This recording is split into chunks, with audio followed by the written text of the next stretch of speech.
بسم اللہ الرحمن الرحیم۔ السلام علیکم، میں آپ کا میزبان سمیع ابراہیم اور آپ دیکھ رہے ہیں ہمارا سوشل میڈیا۔ اس وقت باز گشت ہے پوری دنیا میں پاکستان اور سعودی عرب کے معاہدے کی، ڈیفنس پیکٹ کی۔ امریکن میڈیا نے بھی اس پر اظہار خیال کیا۔ پاکستان میں خوشی کے شادیانے مچائے جا رہے ہیں اس لیے کہ اب یہ ڈیفنس پیکٹ ہو گیا ہے، تو اب رول اوور کے لیے یا پیسے مانگنے کے لیے اب بڑی آسانی ہو جائے گی، کیونکہ سعودی عرب نے اپنا جو سیکیورٹی ہے وہ پاکستان کے ساتھ وابستہ کر لی ہے، اور پھر مسلح افواج پاکستان کی ایک بڑی تعداد میں سعودی عرب میں بھی ڈپلائے ہو جائیں گی، تو وہ جو ایک برڈن ہے ایکسپینس کا وہ بھی ذرا کچھ کم ہوگا۔ اس کو بڑی اچیومنٹ بھی جو پولیٹیکل پارٹی ہے نون لیگ اس کو اپنی بڑی اچیومنٹ بھی قرار دے رہی ہے، لیکن اس کی بہت ساری چہتے ہیں، بہت سارے سوالات ہیں جو آج ہم ڈسکس کریں گے کہ کیا امریکہ اور اسرائیل اس خطے میں کسی نئے بلاک کو بننے کی اجازت دے سکتے ہیں، اور اگر امریکن انفلوئنس کم ہو رہا ہے، یعنی امریکہ پہ ڈیپینڈنس گلف سٹیٹس کے حکمرانوں کی کم ہو رہی ہے، تو امریکہ اس پر کیسے ریئیکٹ کرے گا؟ پھر ہم نے ماضی میں جب ایسی صورتحال ہوئی، جب امریکن انفلوئنس سے نکالنے کی مڈل ایسٹ کو کوششیں کی گئیں، آپ دیکھیں ذوالفقار علی بھٹو کوشش کی، انہوں نے سربراہی کانفرنس بھی کی، ان کے ساتھ کیا ہوا؟ ضیاء الحق نے بھی امریکہ کو ان کی ڈکٹیشن کو نہیں مانا سکھوں کے معاملے پر، تو بھارت کے اندر جو کچھ اس وقت ہو رہا تھا پھر وہ دیکھا آپ نے کہ ضیاء الحق کے ساتھ کیا ہوا۔ تو اب ایک بڑا سوال یہ ہے کہ اگر ابھی اس وقت پاکستان کا یہ جو معاہدہ ہے سعودی عرب کا، اس کا امریکن اس کو کیسے دیکھیں گے؟ اگرچہ پاکستانی تو یہ کہہ رہے ہیں کہ یہ معاہدہ کسی کے خلاف نہیں ہے اور یہ علاقے میں سٹیبلٹی کے لیے ہے، سیکیورٹی کے لیے ہے، لیکن جو بڑا چودھری ہے اس کا ایک اپنا سٹائل ہے دیکھنے کا۔ تو اس میں بہت ساری چیزیں، اور پھر ڈومیسٹکلی ایک یہ سوال بھی اٹھتا ہے کہ اتنا بڑا ایگریمنٹ کیا انہوں نے، کیونکہ 80 کی دہائی میں ہمارے ساتھ ایسا تھا ایگریمنٹ، اور پاکستان کی فوج ہزاروں کی تعداد میں سعودی عرب میں تھی، لیکن پھر وہ معاہدہ ختم ہو گیا تھا۔ تو اب یہ اتنا بڑا معاہدہ جب پاکستان نے کیا ہے سعودی عرب کے ساتھ، تو جو اتحادی ہے نون لیگ کے پیپلز پارٹی والے، اپیرنٹلی ایسا لگتا ہے کہ they have been left out. وہ سعودی عرب میں بلٹ ٹرین کے نظارے اور وہ وہاں پر سیر میں مصروف ہیں، زرداری صاحب آصفہ بھٹو اور بلاول بھٹو کے ساتھ، اور پیچھے اتنا بڑا ایگریمنٹ ہو گیا اور ان کا کوئی بندہ اس میں نہیں تھا۔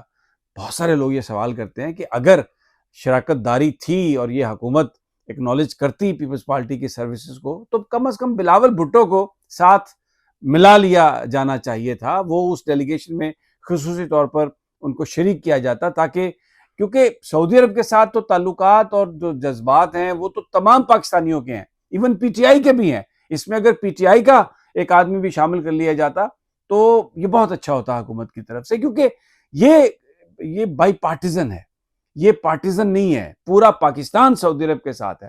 اور پھر پاکستان کی افواج، خاص طور پر جو پاک فضائیہ نے جس طریقے سے، جس ہمت بہادری سے سدھو صاحب نے اس کو اس وقت کنڈکٹ کیا، اور پاک فضائیہ نے جو گرائے جہاز انڈیا کے، اور پاکستان میں پہلی دفعہ پوری دنیا میں یہ ایک تاثر اور یہ ایک امیج آیا، ایک امپریشن آیا کہ پاکستان ایک اسٹرانگ ملک ہے اور اپنی حفاظت پوری طرح کر سکتا ہے، اور جو بھی کو میلی آنکھ سے دیکھے گا پاکستان کی مسلح افواج اس کے دانت کھٹے کر دیں گی۔ یہ ایک بہت بڑی اچیومنٹ تھی پاکستان کی۔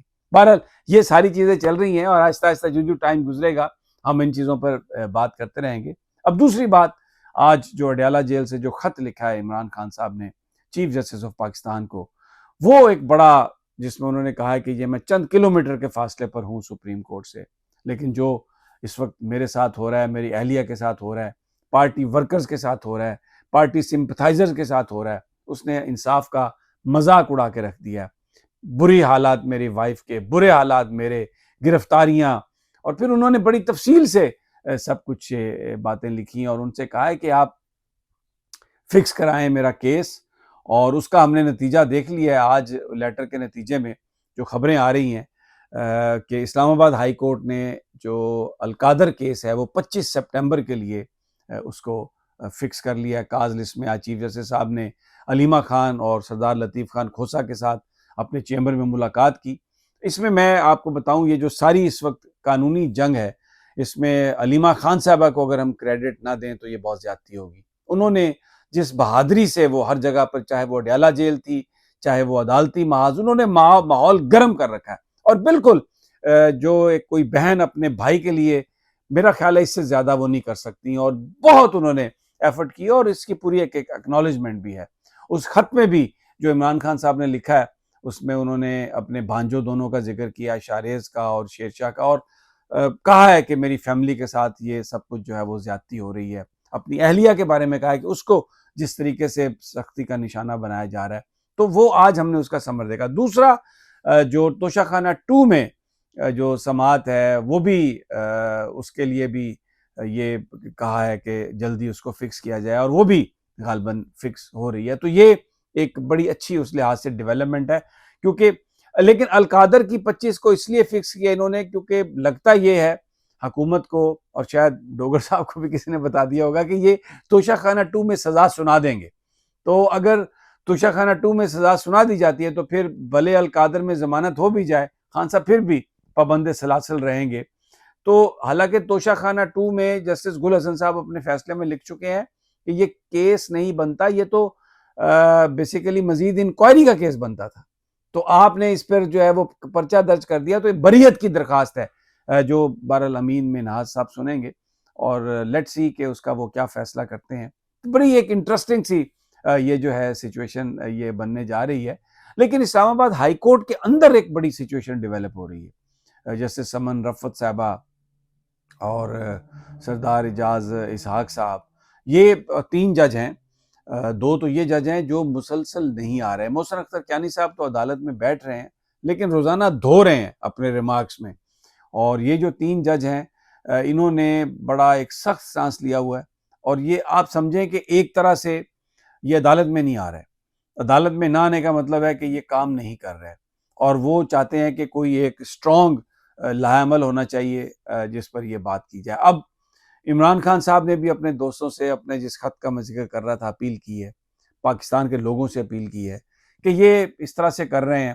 اور ذوالفقار علی بھٹو کا خود ذکر کیا ہے عمران خان نے اپنے خط میں، اور چیف جسٹس سے یہ کہا ہے کہ اس وقت اس کو سزا دے دی گئی تھی، عدالتیں جو ہیں انہوں نے، اور پھر اب سپریم کورٹ نے معافی مانگی، تو اب جو عدالتیں ہیں ان کو ویپنائز کیا گیا ہے، ان کو اس طریقے سے ترتیب دیا جا رہا ہے کہ جو تحریک انصاف کا کلا کما کر سکے، تحریک انصاف کا خاتمہ کر سکے، اس کے ورکرز کے ساتھ پورا اس کو ایک منصوبہ یہ ہے کہ اس کو تہس نہس کر دیا جائے.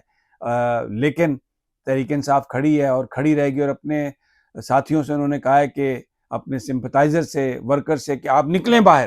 اب یہ بیسیکلی ایک فیصلہ کن موڑ آ رہا ہے، تو آپ کو اس پہ نکل کر جو ہے وہ اپنے حقوق کے لیے لڑنا ہوگا. تو بڑی انٹرسٹنگ یہ سچویشن ہے، اور لیٹ سی کہ ہاؤ تھنگز انفولڈ. انشاءاللہ ہم آپ کو اپڈیٹ دیتے رہیں گے. اجازت دیجیے اگلی ویڈیو تک. اللہ نگہبان.